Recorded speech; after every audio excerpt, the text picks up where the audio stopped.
everyone, Assalamu alaikum. In today's video, we will be discussing about the relationship between volume and pressure. किस तरह से pressure volume पर effect करता है और वॉल्यूम प्रेशर पर इफेक्ट करता है और इन दोनों के दरमियान क्या रिलेशनशिप है।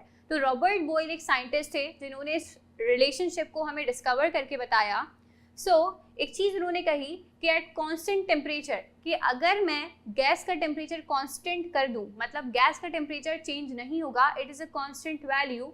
तो उन्होंने कहा at constant temperature volume of a given mass of a gas is inversely proportional to the pressure of a gas, कि अगर टेम्परेचर कांस्टेंट रखा जाए तो वॉल्यूम जो है प्रेशर से इनवर्सली रिलेट करेगा किसी भी गैस का। फॉर एग्जाम्पल, अगर आपको किसी गैस का वॉल्यूम ज़्यादा दिख रहा है, दैट मीन्स उस पर कम से कम प्रेशर लगा हुआ है, और अगर आपको किसी भी चीज़ पर, गैस पर, मॉलिक्यूल पर प्रेशर ज़्यादा दिख रहा है, दैट मीन्स उसका वॉल्यूम बहुत कम होगा। This is how Robert Boyle want to explain this law. वो कहना क्या चाह रहे हैं कि जितना ज़्यादा प्रेशर होगा वॉल्यूम उतना ही कम होगा, और जितना कम प्रेशर होगा उतना ज़्यादा ही वॉल्यूम होगा। That means pressure and volume are inversely proportional to each other at constant temperature. Let's consider this example कि मैंने आपके सामने 3 कंटेनर्स ले लिए, container number 1, container number 2 and container number 3। यहाँ पर गैस फिल्ड है अप टू दिस लेवल। इस कंटेनर में गैस हमने फिल करके रखी है जिसने इतना स्पेस ऑक्यूपाई किया हुआ है जितना अवेलेबल स्पेस उसके पास मौजूद था। मैंने इसके ऊपर प्रेशर कितना रखा हुआ है, सम 4 कॉइन्स के हिसाब से, वेट्स के हिसाब से मैंने इसके ऊपर प्रेशर रखा हुआ है। तो अगर प्रेशर इतना है तो गैस का वॉल्यूम इस लेवल पर है। लेकिन मैं आगे बढ़ती हूँ, सेम चीज़ पर मैं कॉइन्स ऐड करते जाती हूँ, वेट्स ऐड करते जाती हूँ।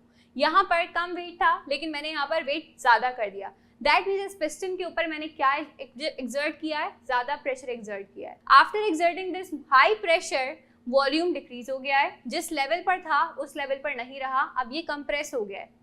आगे बढ़ते हैं, अब मैंने और वेट यहाँ पर इंक्रीज कर दिया, पिस्टन पे प्रेशर और डबल हो गया और आपका वॉल्यूम कम से कम हो गया। So this is how Boyle's law want to represent कि जितना ज़्यादा प्रेशर बढ़ाते जाएंगे उतना ज़्यादा आपके पास वॉल्यूम डिक्रीज होता चला जाएगा। This is how we can demonstrate the Boyle's law. So how can we write the relationship between pressure and volume mathematically? So pressure is inversely proportional to volume. If the pressure is high, the volume will be low, and if pressure is low, then volume will be maximum. This is how we represent the relationship between pressure and volume mathematically. The expression to calculate these difference is used as P1 V1 is equals to P2 V2. कि pressure लगाने से पहले क्या pressure था, कोई change लाने से पहले क्या वॉल्यूम था, और उस चेंज को इफेक्ट को ज़्यादा करने के बाद प्रेशर क्या हो गया है और वॉल्यूम क्या हो गया है। फॉर एग्जांपल, अगर इस स्टेट की बात करें तो इस वक्त इसका कोई ना कोई पर्टिकुलर वॉल्यूम है, दैट इज़ V1, और इसका कोई ना कोई पर्टिकुलर प्रेशर है, दैट इज़ P1।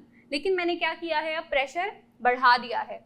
तो प्रेशर बढ़ा देने से इसका प्रेशर P1 नहीं रह जाएगा, P2 रह जाएगा। क्योंकि मैंने इस पर प्रेशर ज़्यादा कर दिया है तो वॉल्यूम भी वो नहीं रहेगा जो पहले वाला था।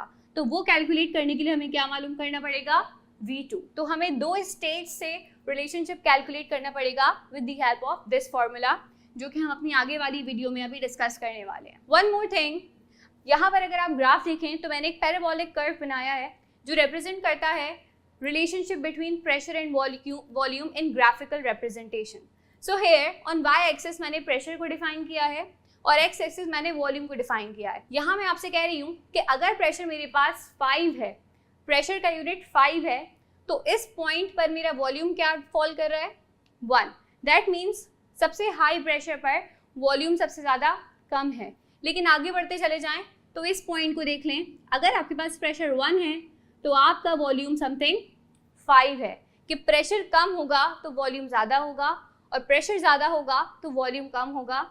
इन दिस स्टेट जब आपकी कोई भी चीज़ इनवर्स रिलेशनशिप पे होती है तो आपके पास एक पैराबोलिक कर्व बनता है। लेकिन अगर दोनों चीज़ डायरेक्टली रिलेट करती हैं तो आपके पास एक स्ट्रेट लाइन ओरिजिनेट होती है। क्योंकि ये हमारा केस नहीं है इस जगह, तो हमारे पास प्रेशर वॉल्यूम का जो रिप्रेजेंटेशन है उसमें एक पैराबोलिक कर्व बनता है। In the next video, we will be discussing about the numerical problem related to Boyle's law. Till then, Allah Hafiz.